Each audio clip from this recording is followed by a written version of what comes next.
Good afternoon, I suppose, today. It's after 12. We were going to have a nice presentation with transparency projector. I've got transparencies, but unless you have a flashlight, you may not have them. So, what we'll do is we'll go introduce everybody that's on the line here and tell them what media they have and what it is, whether it's a fan comic or a newsletter. And then we'll talk more in depth about it after we introduce everybody here. Actually, go ahead. Actually, At Kirkby, Canada, I produce the ballot for power. Feldman from Ohio. Margreat Davis from Elliott Lake, Ontario, and producer of Citizen Graphics.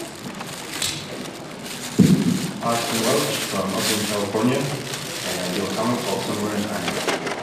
Matthew Swenson from Bloomington, Minnesota, and I produce Transnet. I'm Sharon LaBorde. This is my fiance, Daryn Broussard. We're both from Ruston, Louisiana, and we're currently working on a one-shot publication entitled Voices of Cybertron. And finally, last but not least, I'm Tony Buchanan, producer of Auto Update newsletter and Teletrans Time magazine, and I also organize Transmasters Fan Club. So, okay. I'll start really briefly with my own real quick, and I'll move on to everybody else here, just so I get my crap out of the way. Auto Update's a monthly newsletter. I've been producing it for over 6 years now, and I started in May of 1993. But I produce it monthly. I've had some problems the last couple months, personal problems at home, so I haven't got the issues out for a couple months. But after the convention, I'll be putting out about 3 issues at once, and then back on schedule after that. Issues run $1 in the United States, $1.70 overseas, $1.25 in Canada. And if you're interested at all, just let me know. I've got a little address stamper and some business cards. I'll just stamp on some paper I have, and that'll work so you can get a hold of me. I've got some club flyers here that also have my address on, and addresses of other club reps for the Transmasters Fan Club. And I also produce Teletran, which is just a 50-page story zine, mostly text stories for fans, and that's been produced for almost as long as the newsletter. But I don't concentrate on it as much. It's just something to put the things I can't fit into my newsletter on a 10 to 12 page a month basis. Any questions for me? Yes. The email version was done by another fan, Erwin from Mar from California. He posted for Transmasters on the internet, geocities.com, I believe it was. And he also posted information from my newsletter and information he had picked up himself.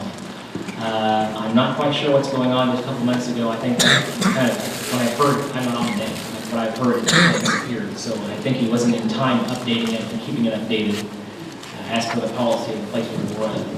So we'll probably have to start fresh. I've talked to a couple of people about setting up a new sign.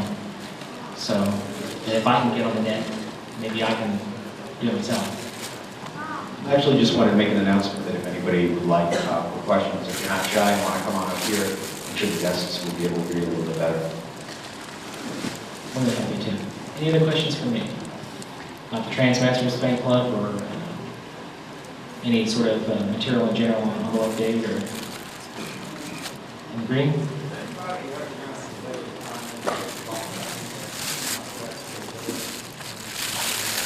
Okay. Yeah, to my knowledge, the only thing they've had is just pictorial guides for some of the first couple of years that ran through, I think, Action Figure News and Toy Review. Yeah. There's been a few fans who have had their own medias and they've tried to match up things like that, little instruction printouts and so forth. But, yeah, lots of people printing out the text, but the instructions don't get concentrated on in the weapons to who, because it requires some big pictures, you know. Actually, the weapon itself was sent into Citizen Graphics about 3 years ago. It has weapons from 1984 to, I believe, 1992. But it's a huge list. I don't think we have it anymore. A printed list or a... It's printed, I can't remember the gentleman who sent it to me, but it's about almost 10 pages long about the weapons. There have been printed lists, but of course, unless you really know what the weapons look like to start with, you know, you'll be able to match them up. We need a pictorial guy.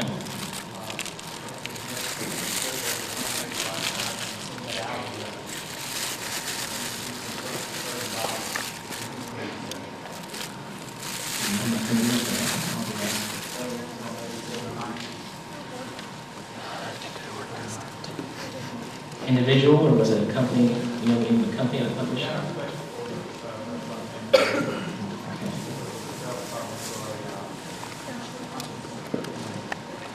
Actually, Tony, Daryn and I had a question, maybe something you could tell us about. What kind of permission generally goes into putting together a fanzine or a fan publication? Because, of course, we can't finance this out of our own pocket. Most of us have to sell this just to make back the cost of the copying and whatnot. And of course, I believe Hasbro has to give us a certain kind of permission in order to use the copyright. Could you tell us a little bit more about what it takes to get a fanzine put together? Okay, now the Transmasters Fan Club back in 1991, under some old administration, did get a copyright permission from Hasbro and a list of characters to use as names and likenesses of. And I can provide copies of that for anybody who wants that. Can contact me by mail. The status of the contract, I have no idea.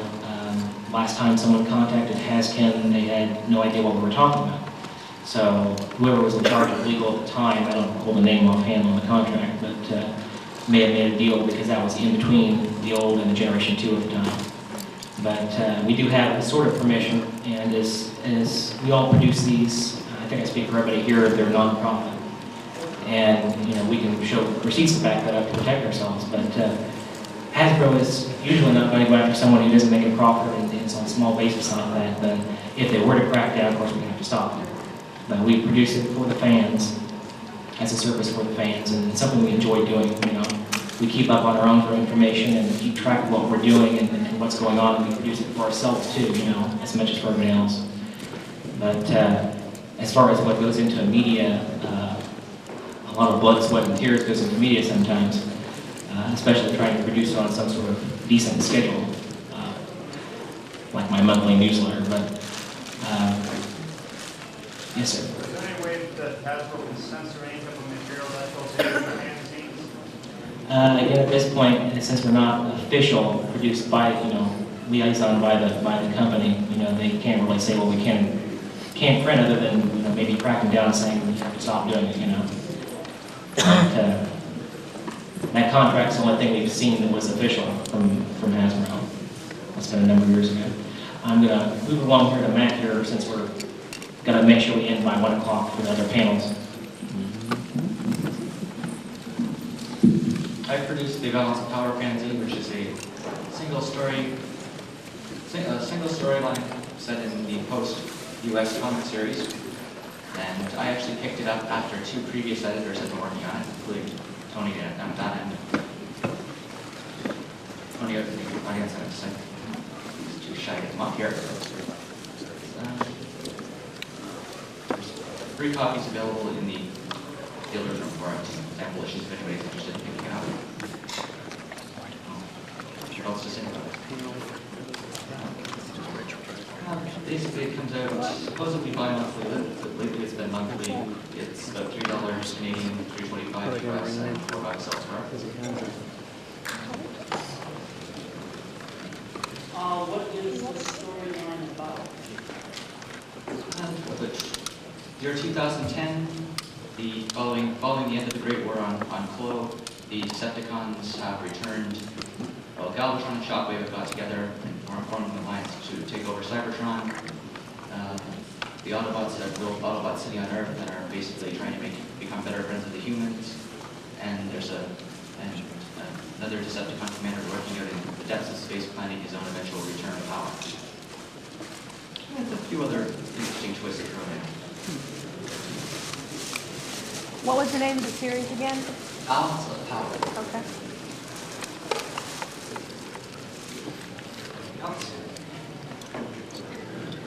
Will there be a piece or a Transformers CCG game or? No idea.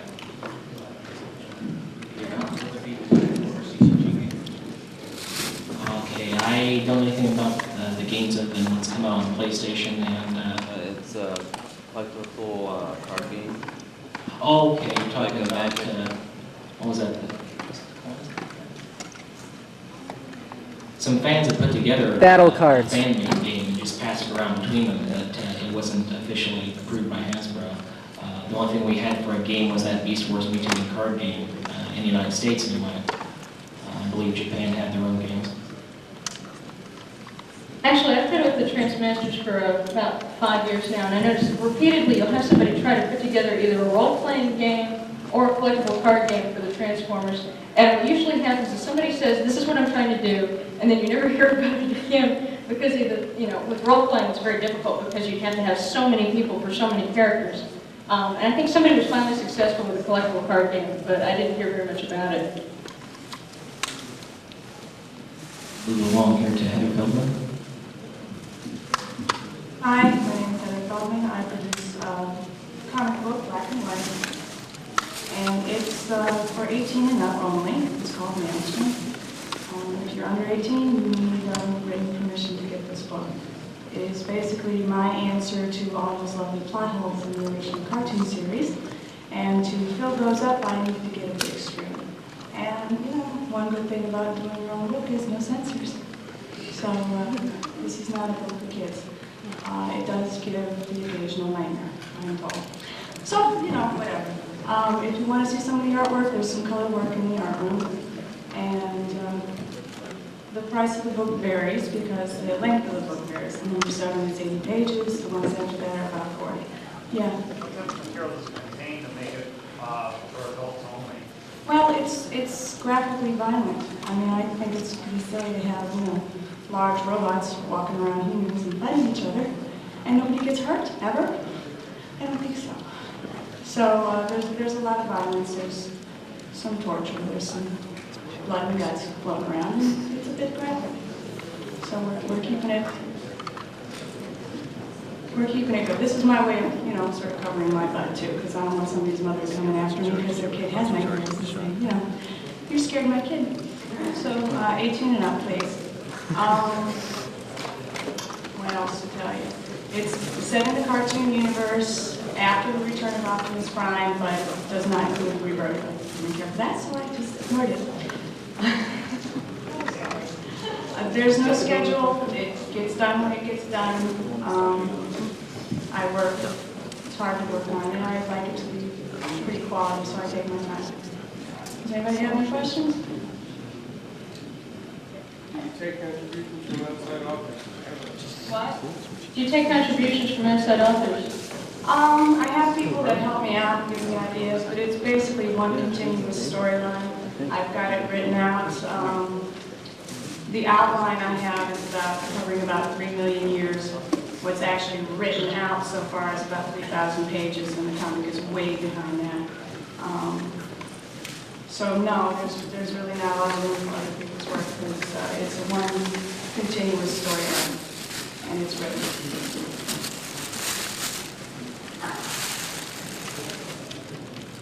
My name is Margreat Davis, as I said earlier, and I am the head creator and producer of Silicon Graphics, which is a non-profit organization that has been trying for the last, I'd say, 8 years now to help save Transformers.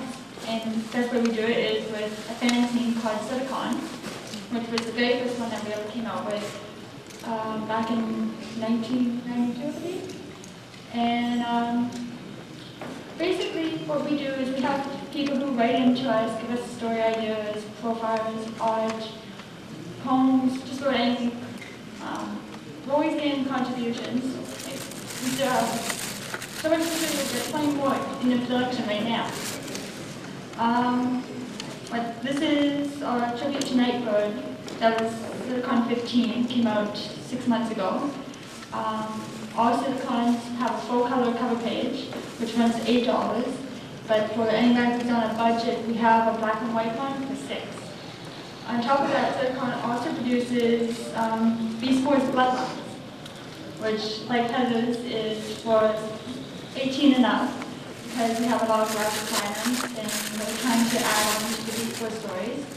It's basically a cartoon timeline.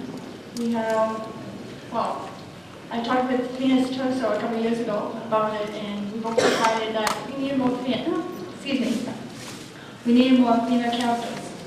So we brought in characters such as Jatara, who is Dialette's sister. We brought in Adriana, who's a young Maximo who tends to get into trouble.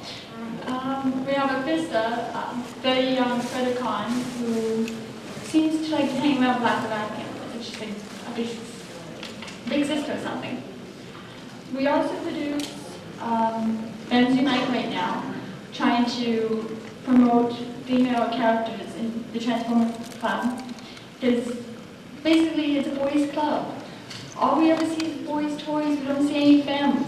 So we're trying to bring the femmes in more. And this year, for the first year, we've also brought in Transfans 2000, which is to show art from all across the world from the fans. Good or bad, we don't care. But, just send us your art. We'll publish it. We want to promote you guys. But if it's non-profit and we find out the sale comes back at the table, the prices are pretty reasonable. $2 a comic, $8 a magazine, $3 and then night. We got art, we're helping out Malastone with showing her stuff off. And I think that's all I can really say right now. Probably mummering right now.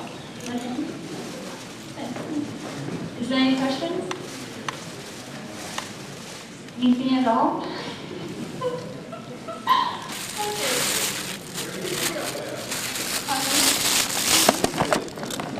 Our website is on GeoCities, www.geocities.com/area51-Shadowlands/2487.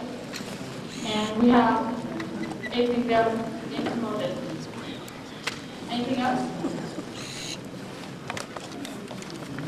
Okay, good. Hi, my name is Austin Welch. I'm from Southern California, and I do a comic called Summer in Time. Basically what it is a cross between Transformers and Back to the Future. I'm also a huge Back to the Future fan besides Transformers, and after seeing Part 2 and 3 in the early 90s, I had an idea, why not turn the DeLorean into a Transformer? So based on that concept, I created a character. And like most fans, I have my own universe, and I've written stories. And basically what I wanted to do was continue the cartoon story after Rebirth.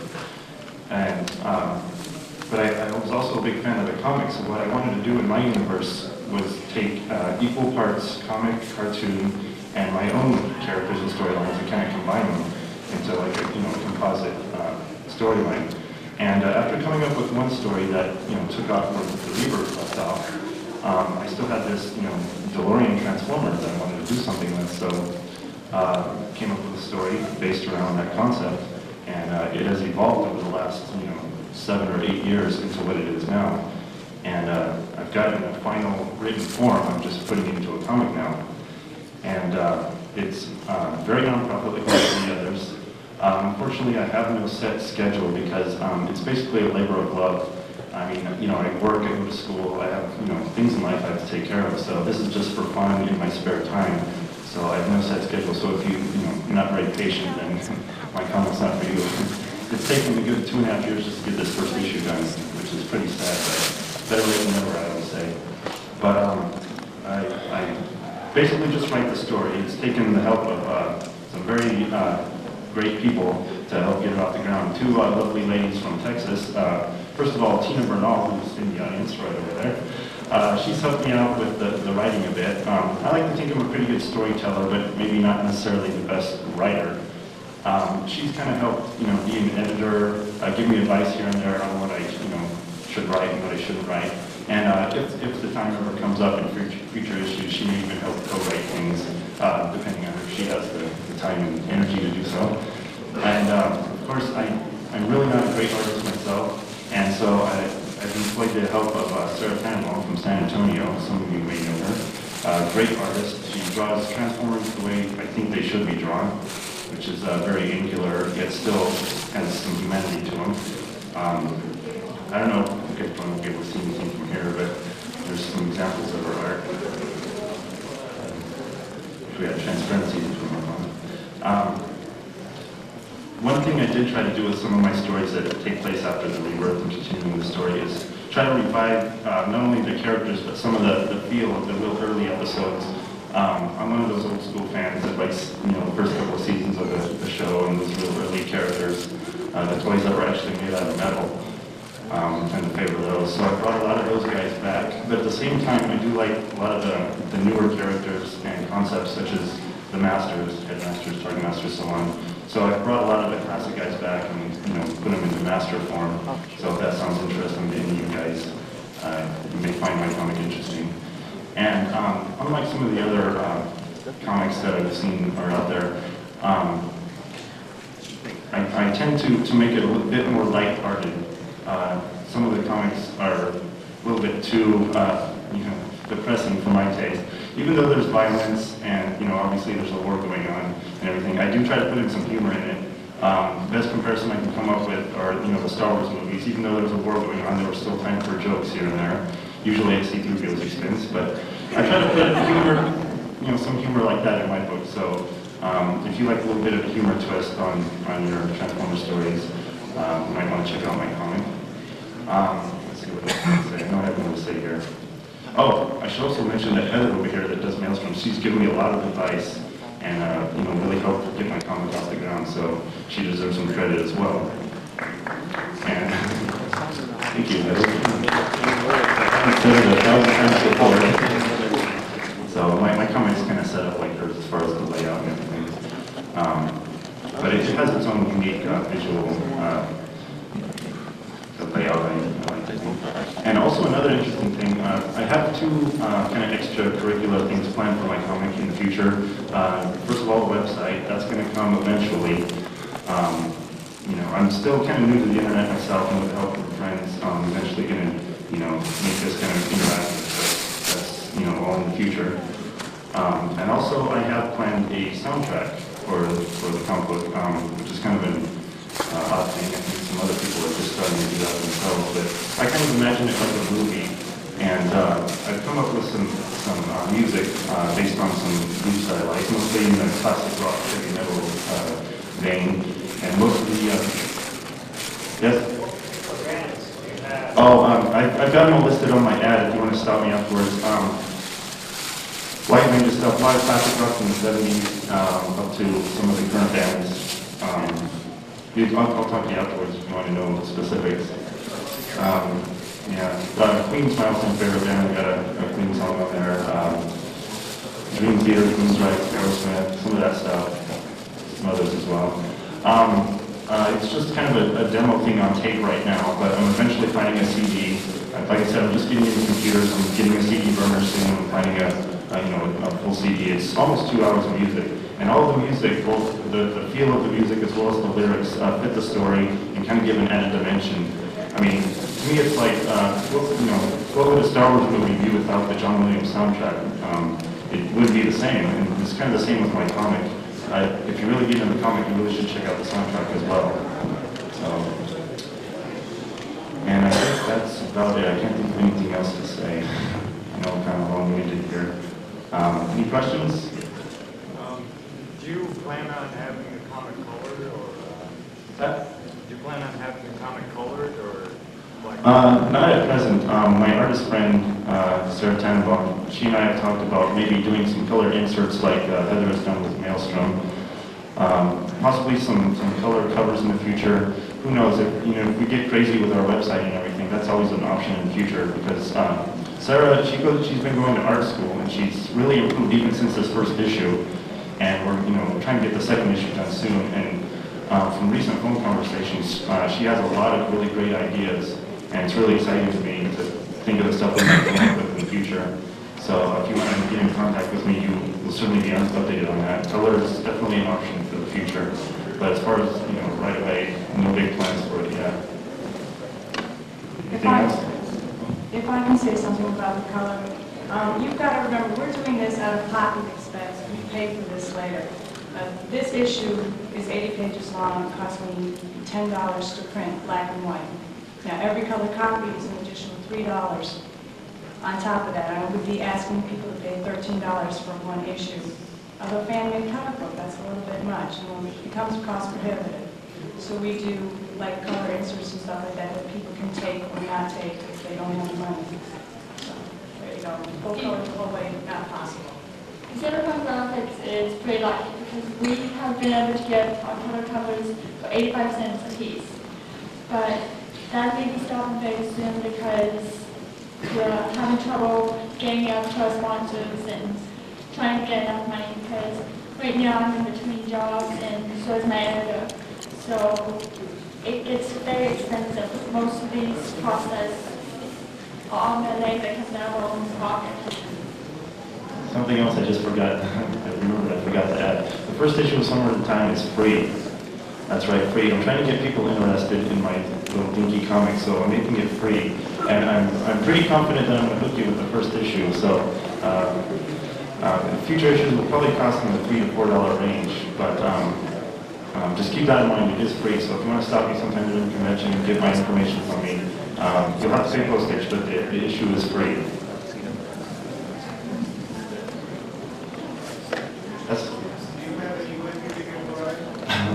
I was afraid of that question. Unfortunately, no. Due to money and personal problems, I wasn't able to print out extra issues to bring with me. But it looks like I will be able to print out some as soon as I get home. So you would get one within, a few weeks of the convention.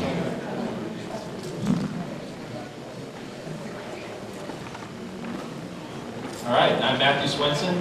I'm producing Transnet. It's an information, news, transformer zine. It's available at Tim Finn's booth. It's $125 US, $150 Canada, Mexico, $195 international. I basically go search the net, hit a couple of key sites, and try and get all the good information and news about transformers, and then put it in a print format for everyone to read, especially for those who don't have net access. This would be a good one to pick up. It's going to be published bi-monthly, and it's available at Tim Finn's booth. Leads me into Tim Finn's media, which is called Transpoop. This is issue number 7. Lately it's been published annually at the BotCon. It's $2 an issue, black and white comic. It takes a humorous look at the Transformers universe. It's got very nice art, very well written story, and I highly recommend that you pick it up. Any questions? Okay, now we're to last but not least. Daryn and I together are working on a publication. It's not out yet. It's called Voices of Cybertron. We're actually a little ambitious because we're working on a full-color publication. This is going to be at least 60 pages, and 30 of those pages are going to be a graphic novel. Daryn and I work together to come up with the story, and that's part of it. Well, we've got sort of a cross between some of what they're doing. We've got some information, and we've also got an original story. We've also got some of my essays, for those of you who are familiar on the internet with some of the things that I've been posting. It's won me friends and enemies alike. What we have on the cover, you can't see it from here, but I invite all of you, if you're interested in any of these publications, to come by before Hasbro gets here and just take a look at what we have. But we managed to get a contact with Robert Stack, and we asked him about his role in Transformers the movie. We also got him to autograph some things for us, and we will be reproducing his signature in the comic book, or the fanzine. He's almost 80 years old, so there's probably not going to be much time to really get his autograph on anything. So, I hate to put it that way, but this would be nice, just to see what he had to say. We also got a hold of Leonard Nimoy. Yes, we actually got Leonard Nimoy to admit to doing Galvatron at a Star Trek convention. And there's a long story behind that, and it's also in here. I guess I'll let Daryn talk about some more stuff. We also happen to get a hold of Ed Purgé, and if you're familiar with the back of the movie soundtrack, he co-produced the score and the soundtrack to Transformers the movie, along with Vince DiCola. He also co-wrote the song Dare. And he lives in Lake Charles, and he's a real good friend of mine. And we called him up because we realized, hey, this guy's 4 blocks from me, basically. So let's sit down and let's talk to him. So we sat in his office for 2.5 hours, and the information he gave us on not only making the movie itself, but the score is unbelievable. And he's notified BotCon. He's still in close contact with Vince DiCola, the composer of the score. He knows what we do here, and he likes to come, but he's always busy because he's even talked about paying his own ticket and just coming as one of the regular guests like us. He thinks what we do up here is really neat. He's really glad to see that there's been renewed interest in the score and the soundtrack, and he had a lot of interesting things to say that I don't think some people would expect. He gave us some of the technical ins and outs, some of the most memorable happenings, and some little tidbits and jokes that you might not know about. But it's real interesting. It's about 4 pages, and he's very, very candid.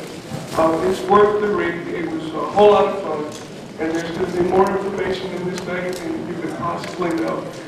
We worked real hard on this. It's taken us months to dig some people up. We intend to talk to some more people. So what you see here is not actually everything. It's going to be in the fanzine. There's going to be even more. But it's worth the read. We put a lot of time into it, and we hope everybody will be interested. It's only $13 per copy, U.S., $16 overseas or international, and that includes postage and handling. And it's almost 70 pages, and every page is full color. And in fact, again, I wish we had a way of blowing this up, but I have a copy here of part of our interview with Fruget. I managed to get some pictures not only of him, but also of the studio. Incidentally, the studio in Lake Charles, where he works, it's not where they recorded Transformers the movie, but it is where they recorded the score for Rocky IV. Because as you know, Vince DiCola and Ed Fruget worked on that. And that's what eventually landed them the job for Transformers. We've got that. We also have as complete a list as possible of the entire voice cast for the Transformers original. Basically, 84 to 88. Yeah, from 84 to 88. Basically, if you want to pester John and Carl Hartman about, hey, we really should get this person as a guest, there's a list here. Although, unfortunately, as we went through this, we found out that there's some people that are no longer with us. There are several voice members, besides, Chris Lotto, who is, everybody knows about, and everybody wishes he could be here for BotCon, I'm certain. But he's, unfortunately, he has some company. And you can find out about that in there. We're doing this, some of you might have found some of these sources on the internet, but if there's one thing you have seen already, there's probably something you haven't. And we're trying to get this to people on the internet and snail mail. So hopefully in another month or so you'll see some web pages with ads for this magazine. Any questions? You said you're hoping to get it out in a month or so? I'm setting a tentative date for September the 1st. Again, I anticipated having it here, but drawing and coloring 30 pages of comic book takes a lot longer than you might expect, especially when you have to finish, your senior level of art school at the same time. Yes, you had a question? What is your address? Are you going to put it up on your webpage? Yes. Yes, we're going to put it up on the webpage, and if you want, just get a hold of me, send me your address, and what I'll probably do is send out flyers and stuff to people who aren't on the internet, when it's ready. I mean, these guys covered a lot of good ground, so I'm just going to ask, since we have time to open it up to the panel in general for questions, I'm just going to ask for a minute that you show some common courtesy to all of you that are still speaking. Common courtesy would be, let's be quiet, keep the outside conversations to a minimum. These guys covered a lot of really good stuff. We're going to open the floor to questions to the general panel now. Any questions at all now? On any of the newsletters or any of the fan magazines, any of the concepts we talked about here? In the front? Well, I'm on a transcript writer's mailing list. We discussed things at the beginning. And I was wondering what your policies are on publishing, if you want to engage in concepts. The policy on publishing text. What Silicon has to do is preferably have you guys go check it before you send it to us, because we don't have a computer, we have a typewriter. And if we have to retype stories because of massive spelling mistakes, it takes a lot longer. The only computer we have is about 3 blocks away in the hobby of a home. So please just they'll take anything of ink file or anything at the same time. I think most of the fans here that take submissions, they gladly take just about anything. They reserve the right to print it, you know, be it possibly questionable material, whatever. Since we do our own medias, we control over what goes in it. From speaking for myself, I've put just about everything I've gotten into my fan magazine or my newsletter. I had to draw a line in a few spots, you know, where some controversy had arisen between people or something, you know. But as we know on the internet, there's a lot of bad friction between people, and we try not to put that in the media, you know. It's not really needed. I would also like to add that for Voices of Cybertron in particular, as with the rest of these, it is completely, absolutely non-profit. As a matter of fact, at $13 an issue, we're taking a loss. But also, when it comes to, if somebody would like to take something out of Voices of Cybertron that we've done, all we do is we request that you ask first and get a written letter back from us saying it's okay. Other than that, as long as you ask, we'll probably say yes. You have something, Sharon? Oh, well, I was just going to mention when you said that we're printing at a loss, you know, again, for a lot of us, this is a labor of love, and particularly for us, we dropped some money on Adobe Photoshop 5.0, which is rather expensive, but it gives us some very nice graphics, particularly for the cover. You know, again, I wish I had a big poster or something of it, because what we did is we got the matrix, and every crystal inside the matrix is a scene from the show. It took us just 1 week to do just the cover of it, but the whole idea is that you sit there and you stare at this and, you try to figure out how many different people you can find in the matrix. Does anybody have any more questions?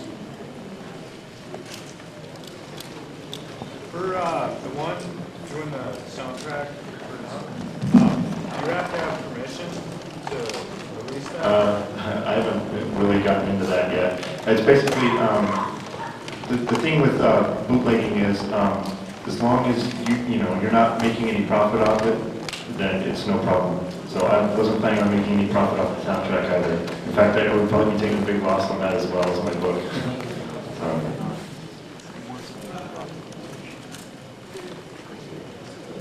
See what kind of things we're doing for you? We love you, man. One of the goals of producing the fan media is by a lot of the fans up here is to see, we're greedy as well. We'd like to see all the other fan productions, what people have written, what people have drawn, the different skills all of you have. We enjoy that, and we enjoy presenting what we have to offer as well. So we all try to get people to contribute to our medias, try to get them, produced out. Maybe if we only hit 40 or 50 people, we're happy. If we had to produce it for 300 people, well, then we'd be happy too if we could handle it. But we like to see as much contributions and interactivity as possible. It may not be the internet, but in the couple. Yes, I noticed that most of the fanzines I've seen out there are usually based in the universe. I myself know nothing about it, and I'm just wondering if there are any fanzines based primarily in comics. Different people have stories along the way. The balance of power that I produce and Tony once used to produce is set primarily in the comic book universe with some fan editions that we've added. And although I have also taken the opportunity to add that we don't actually, that I might take submissions for artwork, but the stories, the balance of power universe is pretty much a self-contained story that we've actually got plotted out up to an absolute final issue. So it's already sort of self-contained. If somebody wrote a really good story that could be worked into it, I might print it, but most of the stuff that's in it is pretty much our stuff, self-contained. SiverCon itself, the magazine, we have stories from basically all the universes. Everybody writes to us. It's basically the stories are based on what the writer likes. They like the comics, then it's based on the comics. They like cartoons, it's a mixture. What people like. There's also, in England, there's the British half of the fan club, the Transmasters produces their own continued Generation 2 comic, as they call it. A lot of people have probably seen that on web pages and so forth. And they have their own set universe, but it's derived completely from the comic book. and how they continue to forge in the future from generation 2 in the original series. There's a Bible they can buy, and people write story contributions to it. A lot of people that also have self-contained stories here, maybe they don't accept stories, but if you have a character that they think's neat and you want to include the story and you send it to them, they like it, I know this one is okay. Involve you in the scheme of things, so it's not completely closed out to people. And then, like her silicon and my Teletran and so forth, they accept anything. And Bloodline will always get new characters. I was just asked earlier today if I can add in 2 more characters, and as long as they try and keep them in the same timeline as us, we'll do it. We love your characters. If you can get it publicized, we'll do it for you.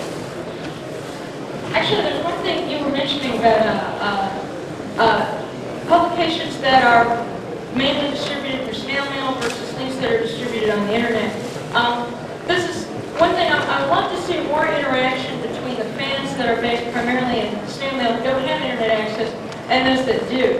I know it's kind of difficult, but it's almost like there are 2 separate worlds. And when I come to BotCon, you've got the people who know each other through writing physical letters, and then the people who know each other on the internet, and they sort of keep to themselves.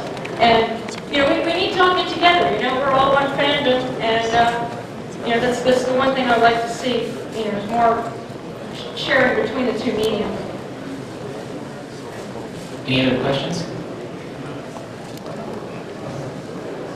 One more question about the balance of power.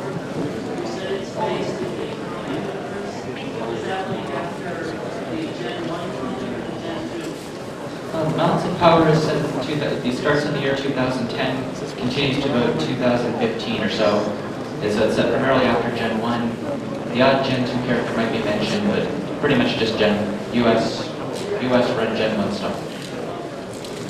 And there is also, Sharon was just saying about the interaction between the 2, between print and web. There is a Balance of Power website, which contains a timeline of the first 10 or so issues. I think it contains the first 10 issues online and a timeline that tells you events up to that point. So it's listed in the issue, which is available at the Silicon graphic table.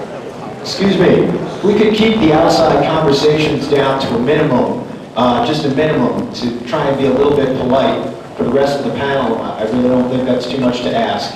I'd really like to hear what these folks have to say. I do want to say before we finish up here that for anybody who's interested in any medias of any sort, I make it my own mission and goal to try to keep track of all the snail mail, quote-unquote, medias that I can. And I have a rather lengthy list in tiny squinting print of various medias in alphabetical order, how many pages they were, when they came out. I don't have copies of it with me, but if you pick up my address or one of the flyers, I'll be more than happy just for the price of the stamp and some copy expense, like 50 cents or something, to send a copy of the list to you. And at least have some idea of the scope of what's out there. And for fans I'm in good communication with, who can't produce anything more than themselves, I can always copy it for them, for the price of the copies. Again, no profit. But some fans I can't do that for because I don't know what their stipulation is, whether they want to pass out beyond who they control. So that's too. Any other questions? Anybody who's interested in going to the Silicon graphics table there today, we're going to be closed to about 2, so that we can see the half-full mainframe panel. So please be patient, and we'll be back as soon as possible. Actually, with that, we're going to have to close the panel so that we can set up for our next one. But we really need to hear a big round of applause for